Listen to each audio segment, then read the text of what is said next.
नमस्कार साथियों, आज के वीडियो में हम बात करेंगे मणिपुर में अलगाववाद, चरमपंथ और हिंसा का क्या इतिहास रहा। साथियों, पूर्वोत्तर राज्य में अब माहौल तनावपूर्ण बना हुआ है।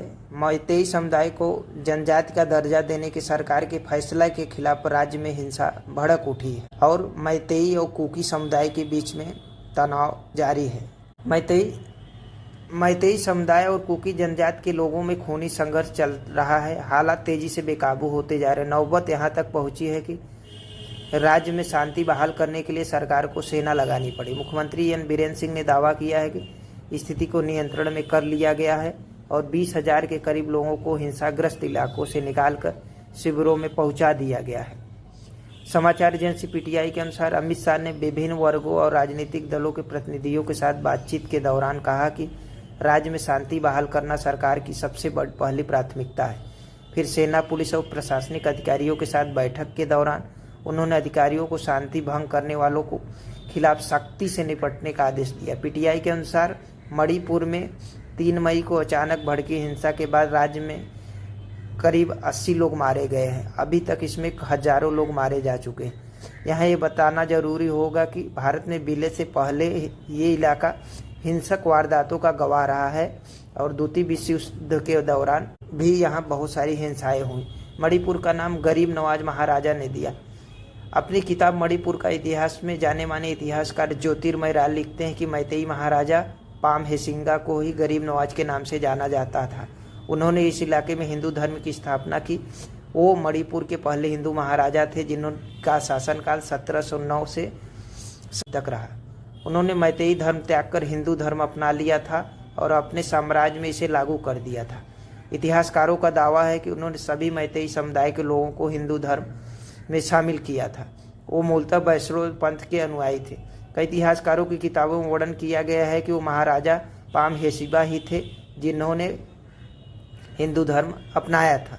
बर्मा और मणिपुर में युद्ध। बात 1819 की है जब बर्मा और मणिपुर में युद्ध हुआ। इस युद्ध में बर्मा ने मणिपुर को जीत लिया और करीब 5 साल तक मणिपुर पर बर्मियों का शासन रहा। इसके बाद द्वितीय विश्व युद्ध में भी मणिपुर काफ़ी तबाह हुआ। द्वितीय विश्व युद्ध के दौरान जापान की सेना और मित्र देशों की सेना के बीच चल रहे युद्ध में एक बड़ा केंद्र भी रहा। नेताजी सुभाष चंद्र बोस के नेतृत्व वाली आज़ाद हिंद फौज का साथ जापान दे रहा था, क्योंकि बोस जापान की सेना की मदद से ब्रितानी हुकूमत को शिकस्त देना चाहते थे। लेकिन इस मोर्चे पर जापान की सेना और आज़ाद हिंद फौज की सेना को करारी शिकस्त का सामना करना पड़ा। मणिपुर 2 सालों तक बमबारी झेलता रहा, जिसने पूरे प्रांत में भारी तबाही मचाई थी। इस दौरान इम्फाल स्थित राजा का महल भी क्षतिग्रस्त हो गया। इस तबाही के बाद मणिपुर के लोग ब्रितानी हुकूमत के खिलाफ गोलबंद होने लगे।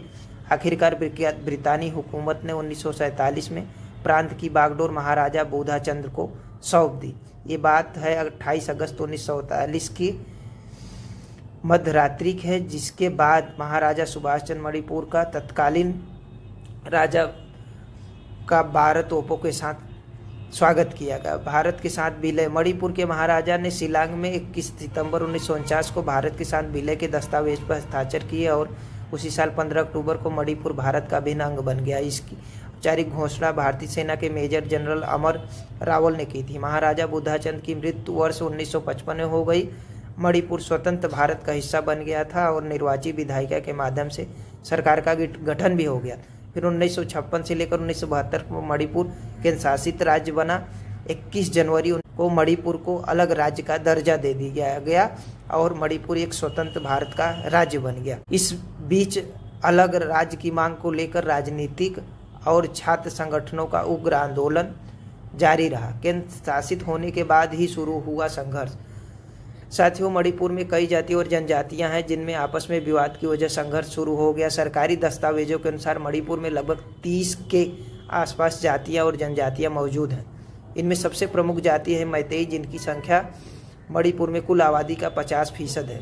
मैतेई के अलावा यहाँ नागा, कुकी, पतेश, थादोस, सिम्बलेस, रालतेस, गंगतेश और हमार जनजातियाँ। जानकार मानते हैं कि 1956 में केंद्र शासित राज्य घोषित हो जाने के बाद से मणिपुर में संघर्ष शुरू हो गया और साल बाद में यह संघर्ष हिंसक होने लगा। सामरिक मामलों के बाद साथियों छापामारी युद्ध की शुरुआत हुई। इंस्टीट्यूट ऑफ कॉन्फ्लिक्ट मैनेजमेंट ने अपनी एक रिपोर्ट में कहा है कि सबसे पहले समरेंद्र सिंह ने यूनाइटेड नेशनल लिबरेशन फ्रंट नाम का संगठन खड़ा किया, जो आज़ादी की मांग करने लगा और समाजवादी विचारधारा की वकालत करने लगा। इसी बीच संगठन के एक नेता ओडनम सुधीर कुमार ने एक अलग धड़ा बना लिया और भूमिगत समानांतर सरकार के गठन की घोषणा कर दी। ये बात 1968 के दिसंबर महीने की है। ओडनम सुधीर कुमार की रिवोल्यूशनरी गवर्नमेंट ऑफ मणिपुर ने तत्कालीन पूर्वी पाकिस्तान अब बांग्लादेश के सिलहट में अपना मुख्यालय बना लिया। हालांकि 1971 के जंग के बाद मणिपुर के तत्कालीन मुख्यमंत्री आर.के. दोरेंद्र सिंह ने कई अलगाववादी नेताओं से आत्मसमर्पण करवा लिया, जबकि कुछ बागी मैतेई अलगाववादी नेताओं को गिरफ्तार किया गया। अलगाववादी नेताओं में विश्वेश्वर सिंह भी शामिल थे।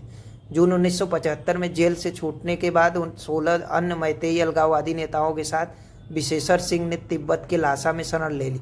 हथियार चलाने और छापामारी युद्ध का प्रशिक्षण लेने के बाद वो अपने सहयोगियों के साथ मणिपुर लौटे।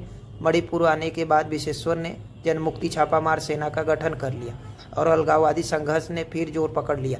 70 के दशक के अंत में और 80 के दशक की शुरुआत में कई और अलगाववादी संगठन पनप उठे, जिनमें आर.के. तुलाचंद की people's revolutionary party of Kangleipak communist party, KCP, Poirei liberation front, Meitei state committee और united people's revolutionary socialist party आदि शामिल थे। 80 के दशक के अंत तक मणिपुर पूरी तरह चरमपंथ की चपेट में आ गया।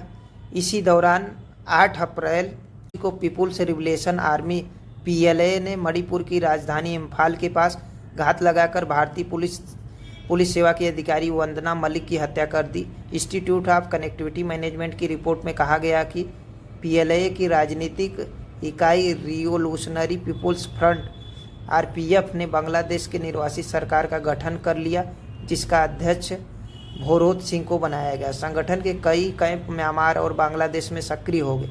इसी दौरान नागा चरमपंथियों ने भी सक्रिय होना शुरू कर दिया। मणिपुर ने नागा, बहुल, चंदेल, जखरूल, ताम्बलांग और सेनापति जिलों के आईजैंक शुरुआत के नेतृत्व का संगठन national socialist council of Nagaland ने एक के बाद एक हिंसक वारदातों को अंजाम देना शुरू कर दिया।